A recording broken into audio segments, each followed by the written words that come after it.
વાલા વિદ્યાર્થી મિત્રો, તમને પેરેગ્રાફ 4, 5 અને 6નો રિવાઇઝ વિડીયો મળી ગયો હશે, બરાબર? એને રિફર કરી તમારા ક્વેશ્ચન આન્સર વ્યવસ્થિત રીતે નોટબુકમાં લખી લેજો. તો આપણે 10 પેરેગ્રાફ સુધીનું બીજો પાર્ટ કમ્પ્લીટ કર્યો હતો અને એમાં જોયું હતું કે પ્રેમ ચોપરા નામની વ્યક્તિ એ બદ ઈરાદાથી, એટલે બહુ સારો ઈરાદો નહીં, અને એક રોબોટ ખરીદે છે મેટાલિક બ્લુ કલરનું, જેનું નામ રામસિંગ નોટ 7 નોટ હતું, બરાબર? આ રામસિંગ પકડાઈ જાય છે. કોર્ટની અંદર આખી બાબત લઈ જવામાં આવે છે અને કોર્ટમાં વહેલી વખત આવો રોબોટ હાજર થવાનો છે, એના ન્યૂઝપેપરની હેડલાઇન બને છે. એવું લાસ્ટ ટાઈમ આપણે જોયું હતું, બરાબર? હવે આપણે 11મો પેરેગ્રાફ આગળ વર્ડ ટુ વર્ડ સમજતા જઈએ. 11મા પેરેગ્રાફમાં જુઓ, ધ નેક્સ્ટ ડે, એટલે કે જ્યારે જાહેર કરવામાં આવ્યું હતું કે રોબોટ કોર્ટમાં હાજર થશે, તેના બીજા દિવસે ધ કોર્ટ વોઝ ઓવરક્રાઉડેડ. કોર્ટ આખી ભીડવાળી થઈ ગઈ, મતલબ કે કોર્ટની અંદર બહુ ભીડ થઈ ગઈ. કેમ ભીડ થઈ ગઈ? With people keen two watch a robot in the witness box. હવે સામાન્ય રીતે કોર્ટની અંદર કોઈ કેસ ચાલે તો કોર્ટમાં કોઈ માણસને હાજર થયેલો વ્યક્તિઓએ જોયો હોય, પણ રોબોટ ત્યાં આગળ કોર્ટની અંદર વિટનેસ બોક્સની અંદર ઊભેલા હોય એવું તો લોકોને નવાઈ જેવું લાગે. માટે લોકોની આતુરતા વધી ગઈ કે રોબોટ કેવી રીતે વિટનેસ બોક્સમાં કેવી રીતે જવાબ આપશે.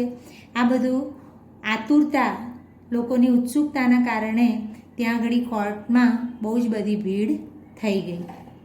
Council Goyal was ticking off points till the last moment. હવે કોર્ટની બધી કાર્યવાહી શરૂ થાય એ પહેલાં કાઉન્સિલ ગોયલ જે હતા એમણે પોતે વકીલ તરીકે કયા કયા પ્રશ્નો પૂછવાના છે, કઈ રીતની કાર્યવાહી કરવાની છે, એ બધા પોઈન્ટ્સ જે કંઈ પણ નક્કી કર્યા હતા એ બધા ઉપર તેઓ પોતે પોતાની પાસે જે કંઈ કાગળમાં લખેલું હશે ત્યાં બધું ટીક કરતા હતા. He appeared confident and crisp but so was Prem Chopra. હવે આ જે કાઉન્સિલ ગોયલ હતા એ બહુ સક્ષમ અને સારા વકીલ હતા, એટલે સારા વકીલ હોવાના કારણે પોતે કોન્ફિડન્ટ તો હતા જ, એકદમ એમને આત્મવિશ્વાસ હતો. સાથે ક્રિસ્પનો મતલબ શું થશે? અહીંયા આગળ સામાન્ય રીતે આ શબ્દ આપણે બિસ્કિટ માટે વાપરીએ છીએ, બરાબર? તો અહીંયા બિસ્કિટના સેન્સની અંદર નથી. અહીંયા ક્રિસ્પનો મતલબ છે તોડ, મતલબ કે જે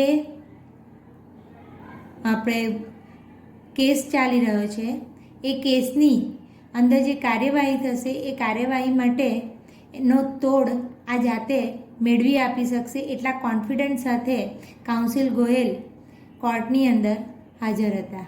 પણ આ બાજુ પ્રેમ ચોપરા પણ એટલા જ કોન્ફિડન્ટ અને ક્રિસ્પ હતા, બરાબર? એમને પણ એવું હતું કે મારી પાસે પણ આ પ્રશ્નનું એક સરસ મજાનું તોડ છે. Never would this machine man betray his master.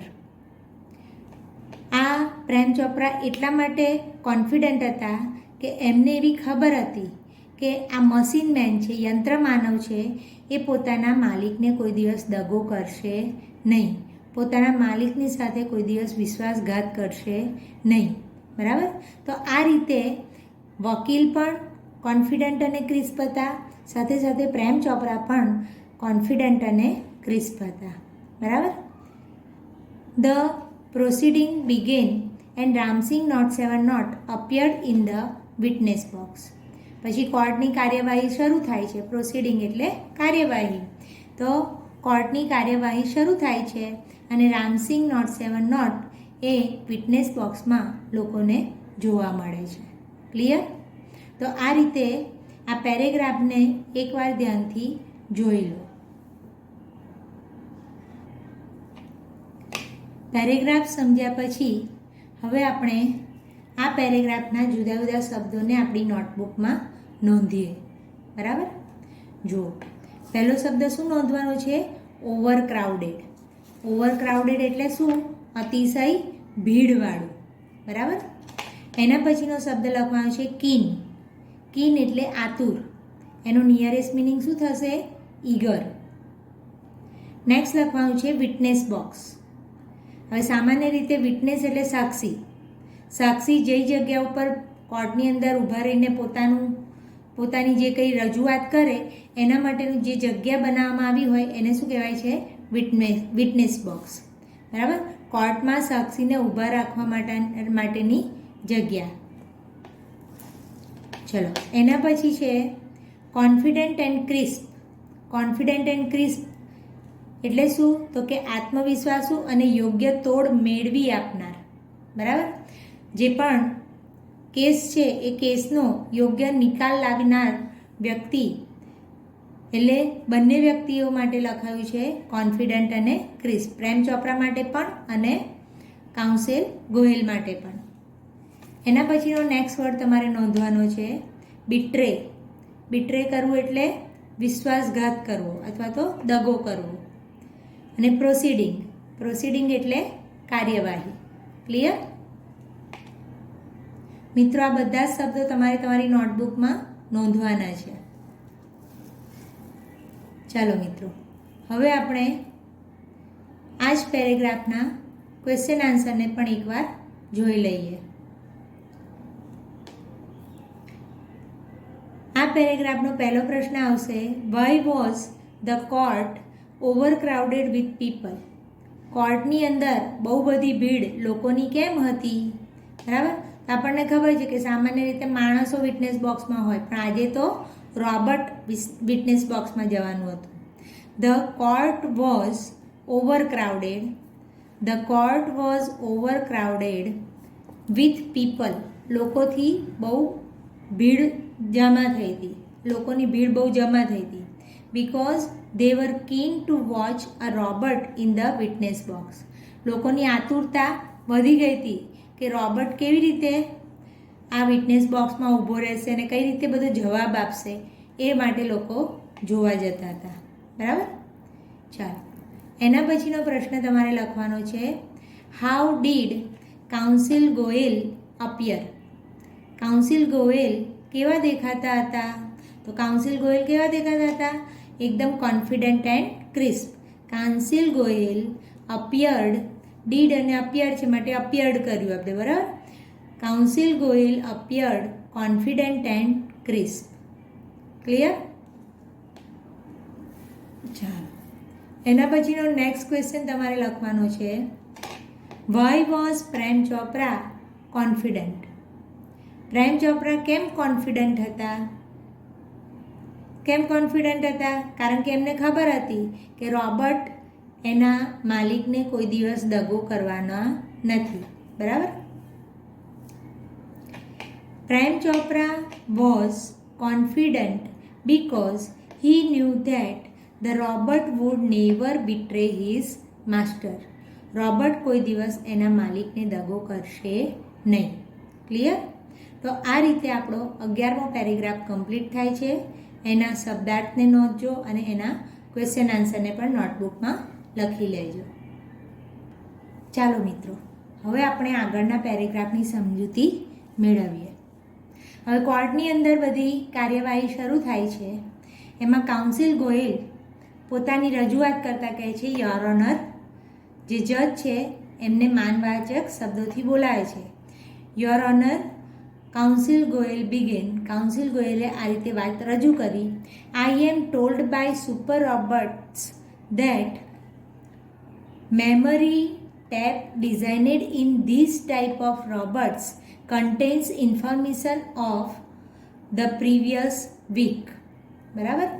તો આ જે વકીલ છે એ વકીલ સુપર રોબોટ પ્લાઝાના જે માણસો હતા, જે લોકો આ રોબોટ વેચે છે, એ લોકો પાસેથી બધી માહિતી ભેગી કરી લાવ્યા હતા. એટલે એમણે એવી માહિતી ભેગી કરી હતી કે આ પ્રકારના જે રોબોટ હોય છે એ રોબોટની રચના એ રીતની હોય છે કે એનું જે મેમરી ટેપ હોય છે, મેમરી જેની અંદર સ્ટોર થતી હોય, એ મેમરી ટેપ એ માહિતીને કન્ટેન એટલે રાખે છે, ઇન્ફોર્મેશનને ક્યાં સુધી રાખે છે? Previous week.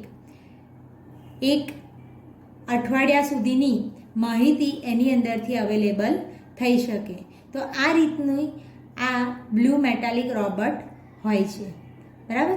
તો આ પ્રકારના રોબોટની અંદર મેમરી ટેબ એ રીતની ડિઝાઇન કરવામાં આવી છે, એ રીતની રચનાઓ કરવામાં આવી છે કે જેની અંદર ઇન્ફોર્મેશન એક અઠવાડિયા સુધી આગલા એક અઠવાડિયાની માહિતી અંદર રહી શકે, બરાબર. ચાલો હવે વકીલની વાત સાંભળીને જજ શું કહે છે તે જુઓ. But the case started a fortnight after the incident. The needed information must be wiped out, the judge said.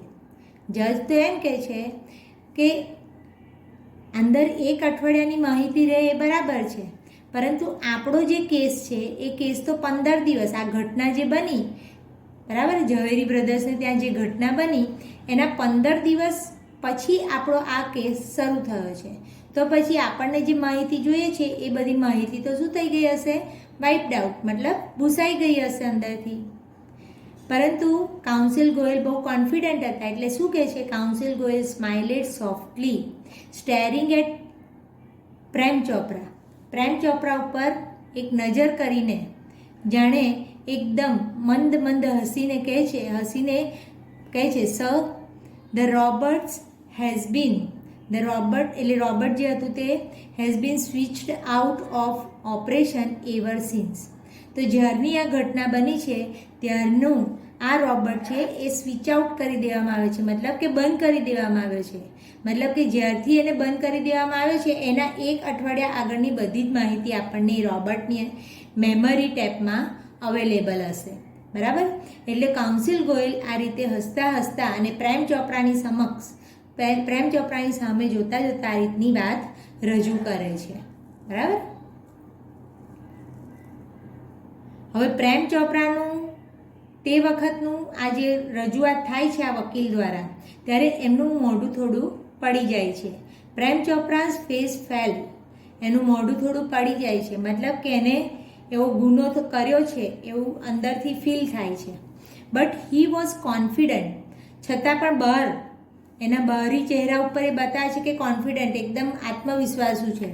Ram Singh not 7 not would obey his master, પરંતુ એને એટલો વિશ્વાસ તો હતો કે રામસિંગ એના માલિકની જ આજ્ઞાનું પાલન કરશે. ધ સિક્રેટ્સ વર સીલ્ડ, અને એ કારણથી જે કંઈ પણ સિક્રેટ છે, જે કંઈ ખાનગી બાબત છે એકદમ સીલ છે, મતલબ કે અકબંધ જ છે, એની અંદર કંઈ તકલીફ પડશે નહીં, એમ આ પ્રેમ ચોપરા પોતે વિચારે છે. ક્લિયર મિત્રો? આ પેરેગ્રાફને એકવાર ધ્યાનથી વાંચી જાઓ.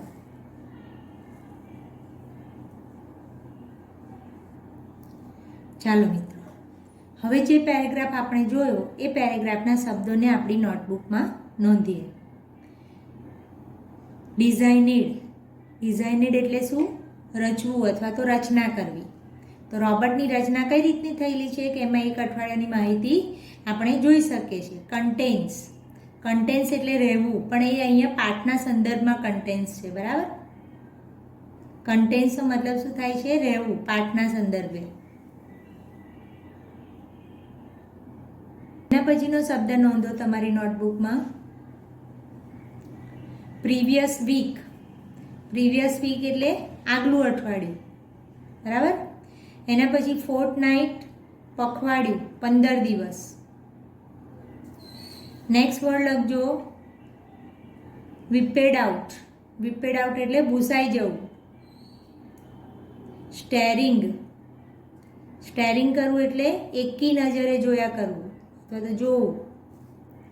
Switched out of.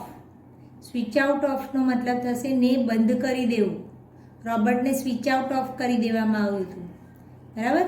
એના પછી છે સીલ. સીલ એટલે અકબંધ અથવા તો યથાવત, જેવું હોય એવું ને એવું જ, બરાબર. હવે આ પેરેગ્રાફના પ્રશ્નોને પણ આપણી નોટબુકમાં નોંધીએ. જુઓ પ્રશ્ન શું છે? વાય ડીડ ધ જજ feel that the needed information must have been wiped out?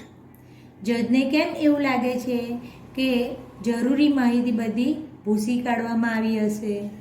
કેમ એવું લાગે છે? કારણ કે કેસ તો 15 દિવસ પછી ચાલુ થયો અને આ ઘટના જે બની છે એ ઘટનાના 15 દિવસ પછી કેસ શરૂ થયો, એટલે એક અઠવાડિયા પહેલાંની માહિતી તો અંદર અવેલેબલ જ નહીં હોય એવું જજનું વિચારવાનું છે.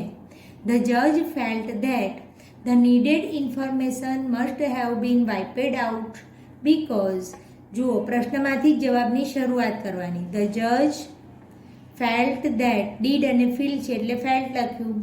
That the needed information must have been wiped out, પછી વાય છે એટલે બીકોઝ લખ્યું. The memory tab contains information of the previous week. Memory tab જે છે એ ઇન્ફોર્મેશન પ્રીવિયસ વીકની આપશે. And the case had started a Fortnite after the incident, અને ઘટના બન્યાના 15 દિવસ પછી આ માહિતી 15 દિવસ પછી આ કોર્ટની અંદર આ કેસ ચાલુ થયો છે. એટલા માટે જજને એવું લાગે છે કે માહિતી બધી ભૂસાઈ ગઈ હશે. બરાબર? ચાલો એના પછીનો ક્વેશ્ચન લખો. Why was counsel Goyal sure that the information was not wiped out? Counsel Goyal કેમ એટલા શ્યોર હતા કે ઇન્ફોર્મેશન અંદરથી ભૂસાઈ ગઈ નથી? Counsel Goyal was sure that the information was not wiped out because, એનું કારણ શું હતું? The robot had been switched out of operation since the incident. જ્યારથી આ ઘટના બની હતી ત્યારથી ચોક્કસ સમય બતાવે છે. જો સિન્સ દ્વારા આપણે ચોક્કસ સમય, પોઈન્ટ ઓફ ટાઈમ, બરાબર? તો જ્યારની આ ઘટના બની હતી ત્યારથી આ જે રોબોટ હતું એ રોબોટનું બધું કાર્ય બધું કેવું કરી દેવામાં આવ્યું હતું? સ્વિચ આઉટ કરી દેવામાં આવ્યું હતું. બરાબર? ચાલો એના પછીનો ક્વેશ્ચન તમારે નોંધવાનો છે. Why was Prem Chopra confident? મિત્રો અહીંયા આગળ જોવા જેવી બાબત છે કે આપણે 11મો પેરેગ્રાફ જે લખ્યો એમાં પણ આ જ પ્રશ્ન છે, why was Prem Chopra confident, અને અહીંયા આગળ પણ આ જ પ્રશ્ન છે કે Y was Prem Chopra confident. પણ બંનેનો જવાબ લખવાની ટ્રીક જુદી છે અને પેરેગ્રાફ પ્રમાણે તમારે આન્સર લખવાનો છે. બરાબર? અહીંયા આગળ તમારે અલગ રીતે જે પ્રમાણે પેરેગ્રાફમાં આપ્યું છે એ રીતે લખવાનું છે. Prem Chopra was confident because he knew that Ramsingh not 7 not would obey his master. બરાબર? કારણ કે રામસિંગ જે છે એ પોતાના માલિકની જ આજ્ઞાનું પાલન કરશે. સો ધ સિક્રેટ્સ વર સીલ્ડ, માટે જે બધી ખાનગી બાબતો હતી એ બધી અકબંધ જ રહેશે. બરાબર? જ્યારે પહેલાં આગળના પેરેગ્રાફના આ જવાબમાં આપણે શું લખ્યું હતું કે રોબર્ટ કોઈ દિવસ પોતાના માલિકને બિટ્રેડ એટલે કે દગો કરતો નથી. બરાબર? તો આ રીતે તમારો 11મો અને 12મો પેરેગ્રાફ કમ્પ્લીટ થાય છે. હવે આપણે નેક્સ્ટ વિડીયોમાં આગળનું લેસન કન્ટિન્યુ રાખીશું. ઓકે? આ બધું તમારી નોટબુકમાં લખી લેજો.